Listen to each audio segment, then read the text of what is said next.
Hola, ¿qué tal? Mi nombre es Pablo Guerra, soy profesor de Sociología del Trabajo en la Universidad de la República y hoy te voy a hablar sobre el concepto del trabajo y la historia del trabajo. La primera pregunta que nos podemos hacer es ¿desde cuándo existe el trabajo en nuestras sociedades, dada esa importancia que tiene en el día a día y el hecho de que todos nosotros y todas nosotras trabajamos de alguna manera? Esa primera pregunta se responde de una manera bastante sencilla.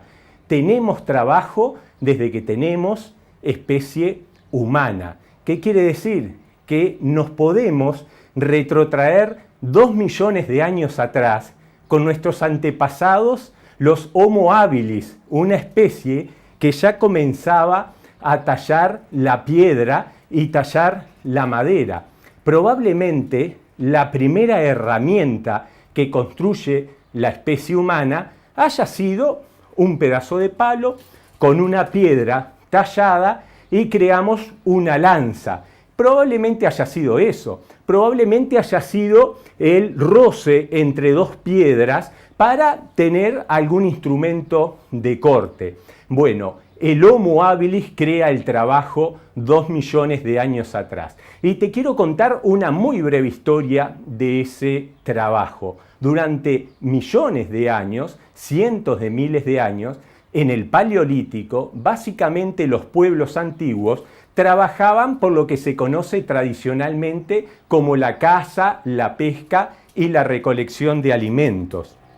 Unos 10.000 años atrás, la especie humana comienza a adquirir dominio de los procesos biológicos de nuestras frutas, de nuestras verduras, y comienza justamente la agricultura y comienza el cuidado de los animales. Eso implica un cambio fundamental en la historia del trabajo y en la historia de nuestras sociedades. Hay otro hito que es fundamental, pero que ya es mucho más acá en el tiempo, es la revolución industrial que ubicamos en la segunda mitad del siglo XVIII. Con la revolución industrial se revoluciona la forma en que trabajamos las personas y en nuestras sociedades. Básicamente ya no dependemos de ese contacto con la tierra y la mayoría de nosotros trabajamos en fábricas. Es un momento histórico donde la mayoría de los trabajadores son trabajadores fabriles.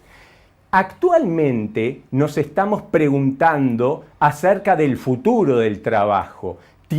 ¿Está liquidado el trabajo? ¿El trabajo ha llegado a su fin? ¿Tiene futuro? Bueno, esas son preguntas que nos hacemos y que justamente vamos a responder hilvanando con el pasado. Hay algunas cosas que son muy elocuentes. Hoy, por ejemplo, ni de cerca estamos que la mayoría de los trabajadores y trabajadoras dependan del sistema fabril. Si se quiere, en países como el Uruguay y países de desarrollo medio y medio alto y desarrollo alto, aproximadamente el 20% de la población ocupada se ocupa en el sistema fabril. La inmensa mayoría de los trabajadores y trabajadoras nos ocupamos en el sector servicios.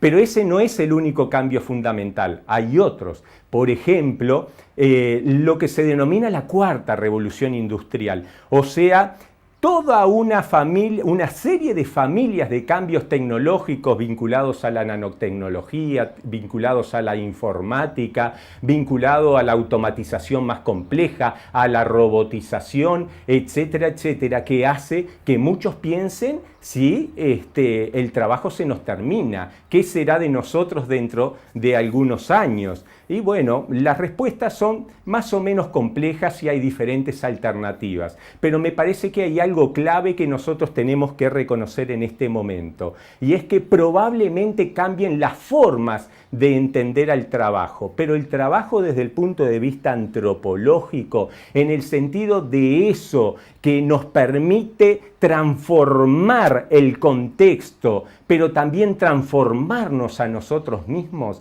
El trabajo con esas funciones ineludibles que tienen nuestras sociedades contemporáneas, como ser, por ejemplo, fuente de identidad, además de fuente de ingresos, Fuente de identidad significa, hola, mi nombre es Pablo, yo soy sociólogo. Muchas veces nos presentamos diciendo qué hacemos en nuestras vidas para ganarnos el pan. Bueno, esas fuentes y otras van a continuar teniendo una presencia muy significativa. Y esto es muy importante porque desde el punto de vista de la doctrina social de la Iglesia, el trabajo no solamente refiere a un punto de vista objetivo, realmente lo que estamos haciendo con el trabajo, sino que además tiene una dimensión subjetiva. Detrás del trabajo hay trabajadores y trabajadoras, hay personas, hay familias, y esas personas y familias organizadas socialmente todavía consustancialmente necesitan del trabajo para un desarrollo integral.